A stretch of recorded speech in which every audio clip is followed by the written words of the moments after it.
আমি এবার নবনিযুক্ত মাননীয় প্রধানমন্ত্রী জনাব তারেক রহমানকে মঞ্চে আসন নেওয়ার জন্য অনুরোধ জানাচ্ছি।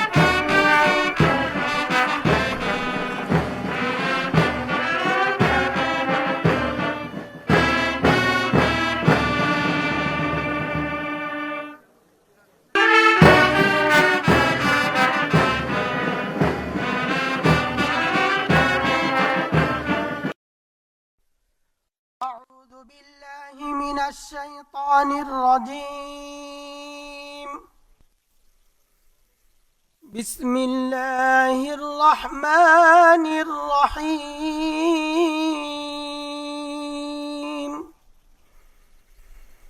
قل اللهم مالك الملك تؤتي الملك من تشاء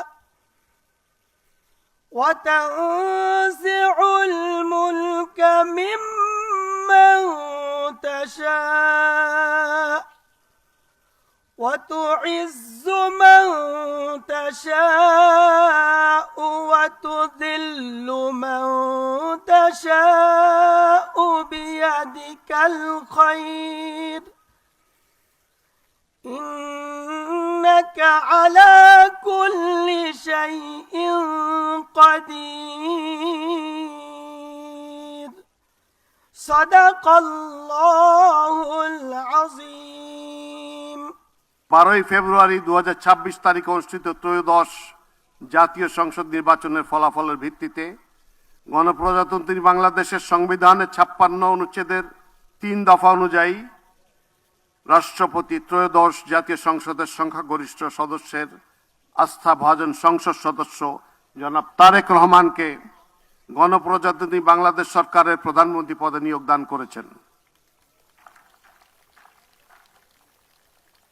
আমি এখন নবনিযুক্ত মাননীয় প্রধানমন্ত্রী জনাব তারেক রহমানকে অনুগ্রহপূর্বক রাষ্ট্রপতি মহোদয়ের নিকট প্রধানমন্ত্রী পদের শপথ ও গোপনীয়তার শপথ গ্রহণ করার জন্য সবিনয় অনুরোধ জানাচ্ছি।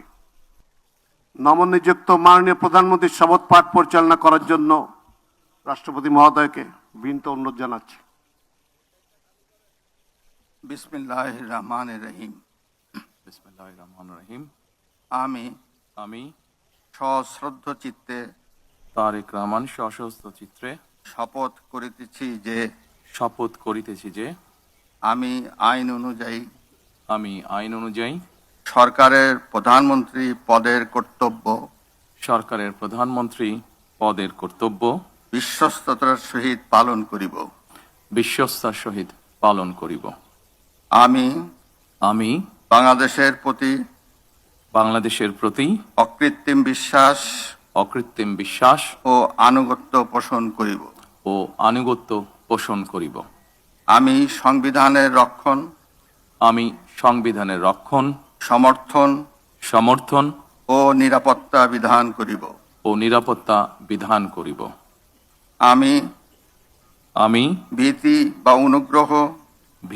বা অনুগ্রহ অনুরাগ বা বিরাগের বশবর্তী না হইয়া সকলের প্রতি আইন অনুযায়ী যথাবিহিত আচরণ করিব। এবার মাননীয় প্রধানমন্ত্রীর গোপনীয়তার শপথ পাঠ পরিচালনা করার জন্য রাষ্ট্রপতি মহোদয়কে বিনীত অনুরোধ জানাচ্ছি। আমি তারেক রহমান সশস্ত্র চিত্রে শপথ করিতেছি যে সরকারের প্রধানমন্ত্রী রূপে যে সকল বিষয় আমার বিবেচনার জন্য আনিত হইবে বা যে সকল বিষয় আমি অবগত হইব তাহা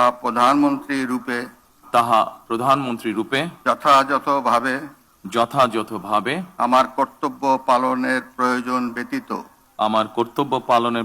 ব্যতীত প্রত্যক্ষ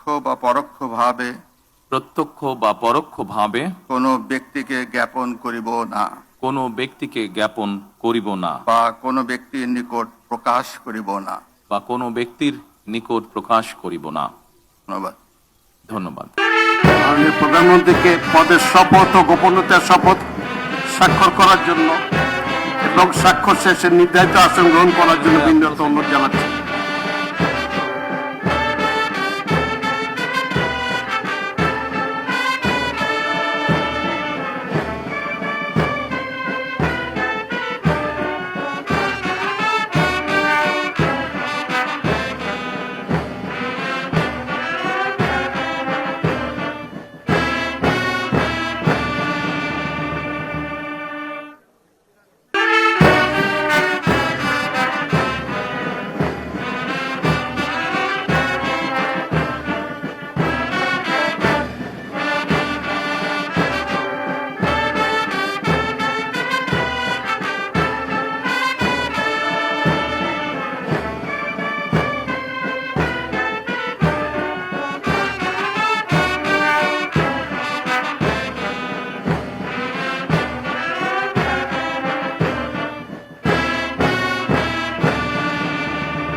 গণপ্রজাতন্ত্রী বাংলাদেশ সরকারের প্রধানমন্ত্রী হিসেবে দায়িত্ব গ্রহণের জন্য আপনাকে আন্তরিক অভিনন্দন জানাচ্ছি স্যার।